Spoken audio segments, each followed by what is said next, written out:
Mesdames et messieurs, ce partenariat, nous souhaitons le développer dans tous les domaines et dans tous les territoires, y compris au Sahara occidental, dont le président de la République a rappelé que le présent et l'avenir s'inscrivent dans le cadre de la souveraineté marocaine. Et nous avons joint les actes à la parole, et j'ai le plaisir de vous annoncer que la carte du Maroc a été actualisée et mise en ligne sur le site du ministère de l'Europe et des Affaires étrangères il y a 1 heure. Nos opérateurs et nos entreprises accompagneront le développement de ces territoires au travers d'investissements, d'initiatives durables et solidaires au bénéfice des populations locales. Notre ambassadeur s'y rendra dès la semaine prochaine. Nous allons y accroître notre action consulaire et culturelle en vue de la création d'une alliance française. Nous serons également aux côtés du Maroc pour favoriser une solution politique juste et durable, dont le plan d'autonomie de 2007 constitue la seule base. Mesdames et messieurs, Sa Majesté le Roi se rendra à son tour en visite d'État en France à l'automne prochain, alors que nous commémorerons plusieurs événements importants de l'histoire du Maroc, comme le 70e anniversaire de la déclaration de la Selle-Saint-Cloud, qui scella l'indépendance du Maroc.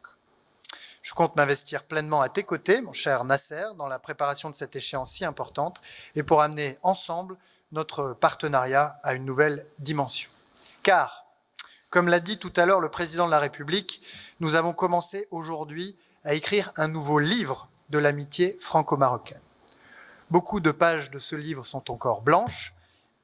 C'est à nous qu'il appartient de les écrire. Et vous pouvez compter sur tout mon engagement à ce sujet.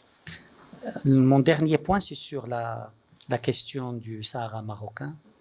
Et je pense que Sa Majesté le Roi a eu à exprimer ses remerciements et sa gratitude au président lors du discours devant le Parlement au mois d'octobre.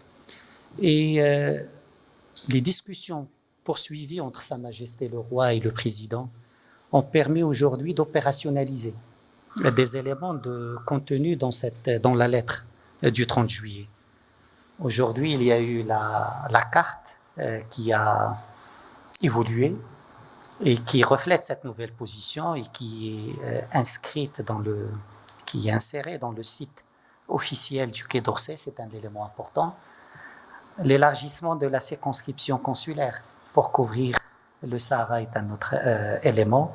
Et ce qu'a dit le président ce matin, et ce que tu as dit, Jean-Noël, par rapport à l'action économique, commerciale française au Sahara, sont des éléments qui montrent que l'évolution de la position française n'est pas seulement une formule diplomatique, mais qu'il est décliné en actes opérationnels très importants et très appréciés, qui s'inscrivent, comme je l'ai dit, dans ce dialogue permanent sur cette question entre Sa Majesté le Roi et le Président, mais qui s'inscrit aussi dans un cadre plus large, qui est cette dynamique positive que connaît le dossier du Sahara marocain depuis un certain nombre d'années, sous l'impulsion de Sa Majesté le Roi, et qui va se poursuivre.